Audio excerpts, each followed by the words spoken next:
Hi guys, I'm FrogEnjoyer12 and today I'm going to be doing a Honglim grinding tutorial. I've spent around 75 hours grinding this spot, and with its rise in popularity, plus the recent patch introducing a new mob, I thought now would be a great time to make a video. Honglim is a fairly simple grind spot, but there are some key mechanics and optimizations that not everybody may be aware of. With that being said, let's get straight into the video. For this spot, the recommended gear stats are 270 AP and 360 DP. You can check if you have these stats by going to the Monster Zone info tab in your escape menu and searching up Honglim base. Here you can compare your sheet AP and DP to the recommended AP DP for the spot. Additionally, there is a button that allows you to compare your total stats to the recommended total stats of the spot. This can be helpful so that you know your total stats when you have buffs running.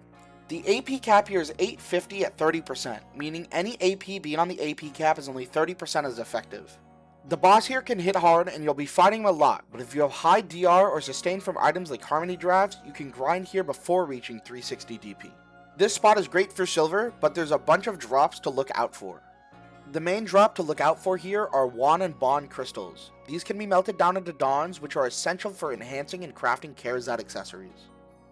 You'll typically get around 2 to 3 wands per hour, while bonds are much rarer, averaging 1 drop every 21.5 hours based on Garmoth's stats. The other item to look out for here is going to be the Faint Origin of Dark Hunger. This item can be used to increase the size of a fail stack by a set amount. This item at minimum sells for 500 million silver on the market, so look out for it when it drops. Just like every other grind spot, you should be using buffs to optimize your grind. My list of recommended buffs are going to be the Church Attack and Protection buffs, Villa Scroll Body Enhancement buffs, Demihuman Harmony Drafts, of course an Alchemy Stone, a Tent Drop Rate buff if you do not hit 300%, Item Collection Increase Scroll Level 2 which will give you more trash, Simple or Exquisite Cron Meal depending on if you hit the AP cap or not, and any other buffs to help you hit 300% drop rate.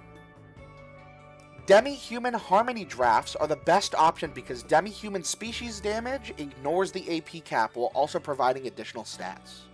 If you can't afford Demihuman Harmony Drafts because they are quite expensive, other alternatives can be the Corrupt Frenzy Draft if you need to reach the 850 AP cap, and Giant's Draft if you already reached the cap and want extra special attack damage.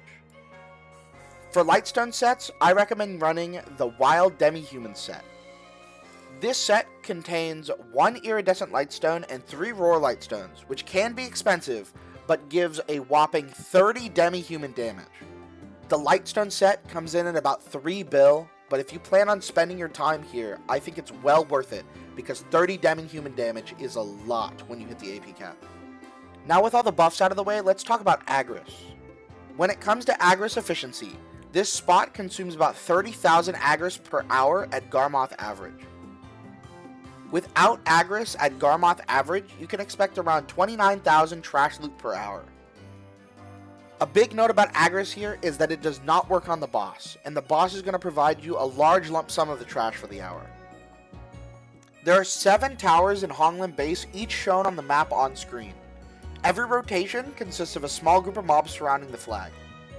To start your rotation, you can park your horse outside of the leash range of the first pack. Then pop your buffs, and then kill the initial group of mobs surrounding the flag.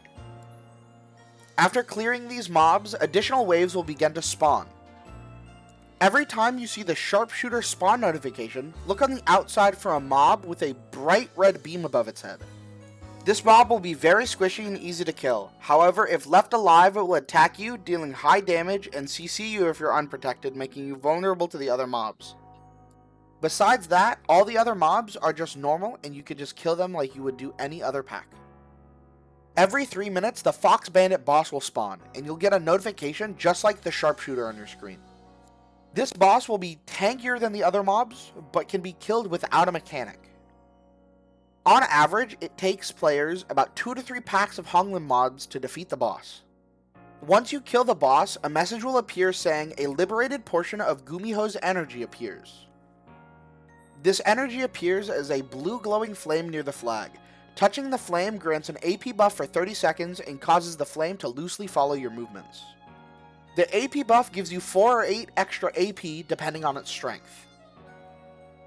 After killing the boss 3 times and collecting 3 flames, they will all be consumed, triggering a Gumiho phase.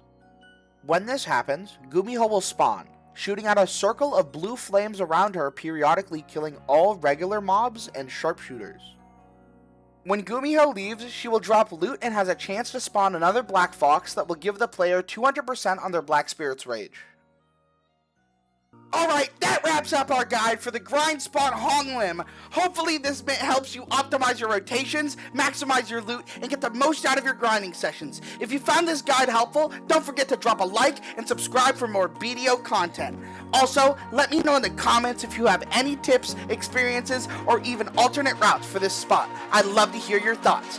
For more Black Desert guides, PvP highlights, and money-making tips, make sure to check out the channel. Until next time, happy grinding and good luck out there in the world of Black Desert.